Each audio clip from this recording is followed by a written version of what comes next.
Pesawat milik maskapai Garuda Indonesia dan Lion Air rute Jakarta-Pontianak gagal mendarat di Bandara Supadio, Pontianak, Rabu 13 Januari 2021.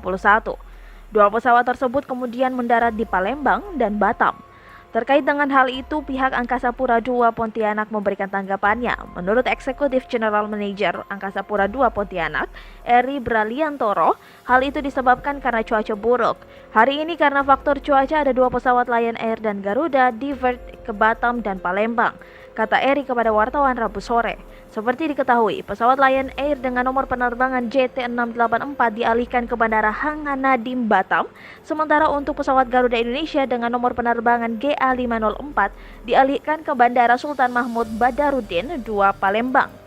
Eri menambahkan, pengalihan pendaratan atau divert ini dan kembali ke bandara asal return to base bertujuan untuk keselamatan penumpang. Selain itu, pengalihan tersebut telah juga mengacu data cuaca dunia penerbangan dari Badan Meteorologi, Klimatologi, dan Geofisika.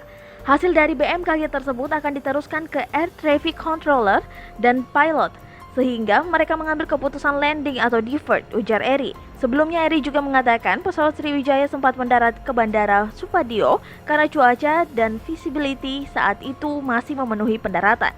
Tadi ada yang sempat landing, yakni Sriwijaya, karena cuacanya cerah sedikit. Visibility-nya memenuhi standar jadi landing, jelas Eri.